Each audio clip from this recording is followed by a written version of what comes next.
একজন পুরুষের আয় ও সম্পদের উপর সবচেয়ে বেশি হক কার থাকে, আসুন জেনে নেই। এক হুজুরের কাছে এক ব্যক্তি গেল এবং একটি প্রশ্ন করল। হুজুর খুব সুন্দর করে উদাহরণ দিয়ে উত্তর দিলেন। হুজুর বললেন, যদি একটা পুরুষের কাছে তার পরিবারের কাউকে খাওয়ানোর মতো মাত্র এক বেলার খাবার থাকে, আর সেই সময় তার ঘরে তার মাও ক্ষুধার্ত, তার বাবাও ক্ষুধার্ত, তার বোনও ক্ষুধার্ত, তার ভাইও ক্ষুধার্ত, তার মেয়েও ক্ষুধার্ত, তার ছেলে ক্ষুধার্ত এবং তার স্ত্রীও ক্ষুধার্ত, তখন ওই এক বেলার খাবারটা শুধুমাত্র তার স্ত্রীকে দেওয়া তার জন্য ওয়াজিব হবে, কারণ ওই খাবারের ওপর বাকি সবার চেয়ে স্ত্রীর হক বেশি। অর্থাৎ স্ত্রীর উপর খরচ করা স্বামীর জন্য সৎকাও, ইবাদতও, আবার দায়িত্ব।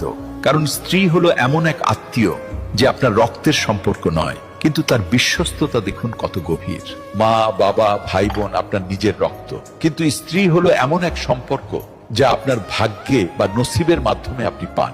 আর তারপর সে আপনার সব ক্লান্তি, সব ব্যথা এবং সব দুশ্চিন্তা ভাগ করে নেয়। তার মনে আপনার জন্য দোয়াও থাকে, আবার আপনার জন্য তার ত্যাগও থাকে। আর আল্লাহ এই সম্পর্ক নিয়ে বলেছেন, নারীরা তোমাদের জন্য পোশাক স্বরূপ আর তোমরা তাদের জন্য পোশাক স্বরূপ। অর্থাৎ স্বামী ও স্ত্রী একে অপরের সাহারা, ইজ্জত এবং পর্দা। তাই স্ত্রীর ওপর খরচ করা শুধু ফরজ নয়, বরং এটা ভালোবাসার বহিঃপ্রকাশ।